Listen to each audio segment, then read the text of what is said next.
keep trudging down the road. The sun set almost an hour ago, and you have yet to see the walls of Fort Monolith ahead. The tall grass that runs along the road dances in the silent breeze, and the insects call endlessly in the night. The carriage behind you creaks and groans with the weight of the treasure you stole from the tomb.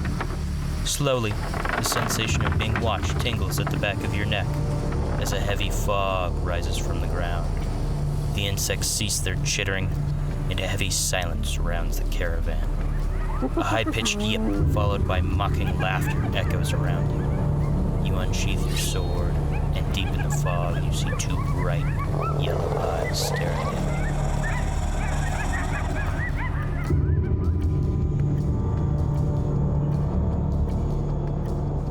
I own quite a few tabletop RPGs, from Call of Cthulhu to the multiple successors of Dungeons & Dragons. I've been the dungeon master most of my career, and a player on the few occasions that somebody's willing to take my place behind the screen. One of the things I always try to do in my games is add something unexpected or new to the players. Usually, I try to take inspiration from novels, video games, or one of the books in my wargame collection. I've got a game this Saturday, and I want my players to face a creature they haven't encountered before.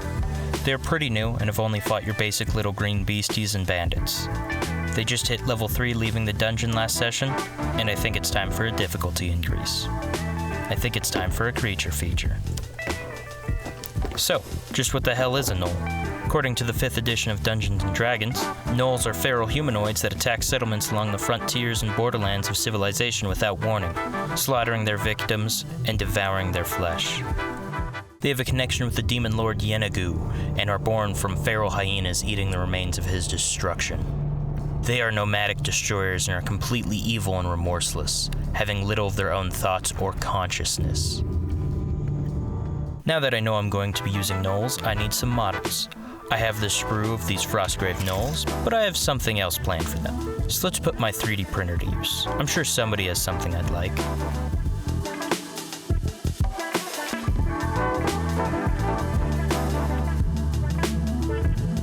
No. No. Maybe. No. And after a bit of searching, I found them.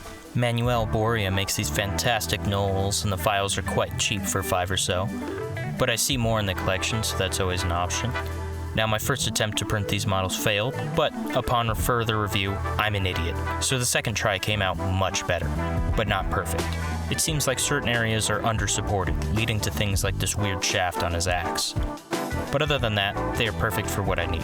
Though, I did scale them down a bit more to fit in line with my other figures.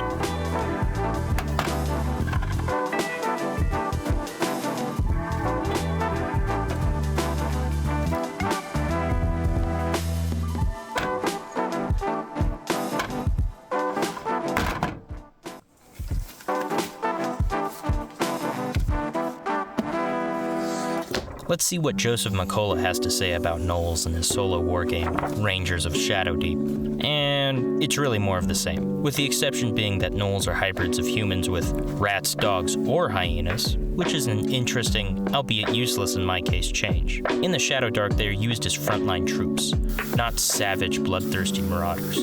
Well, they might be that and frontline troops. The book doesn't specify, which might make them a little bit more menacing. They take orders and eat babies. I noticed that the Dungeons & Dragons monster manual mentioned that Gnolls sometimes work with demons. Maybe I could have a demon commanding the Gnolls. He could even lead the players back to the main story I set out for them. Though, I doubt they'll care after the demon is vanquished. But it's something to think about. I also noticed in 5 Leagues from the Borderlands that the roving fiends sounded a lot like the Gnolls in question. Though they are only one small option in a wide variety of enemies, I do find it funny how slow they are. Considering the other races of animal hybrids that your characters could be are known for being extremely fast.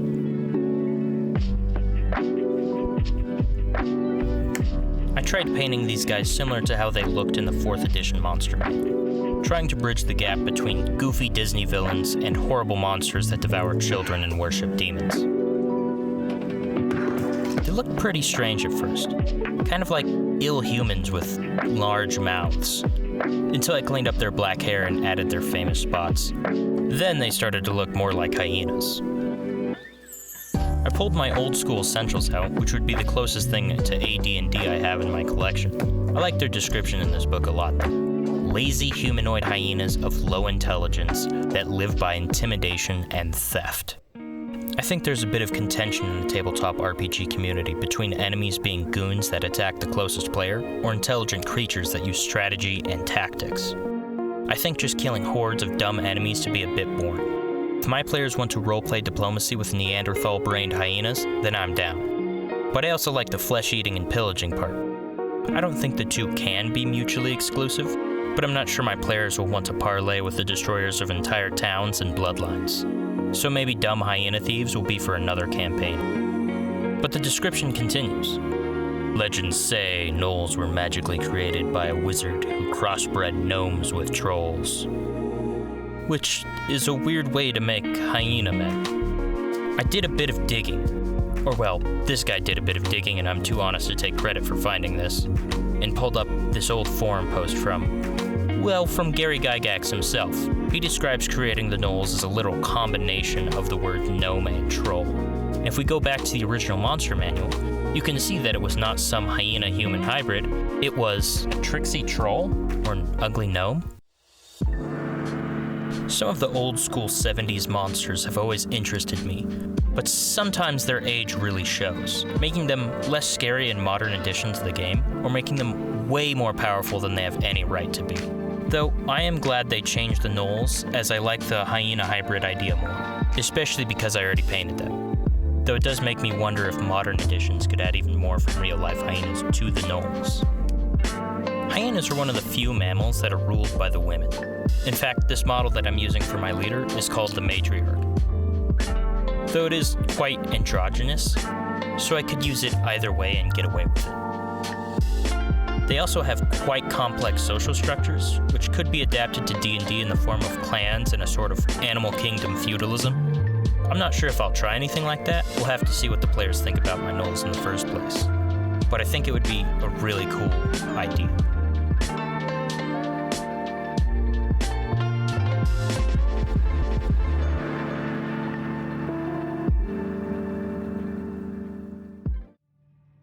So, I've painted up my Gnolls, I have an idea for an adventure hook, but will the players bite?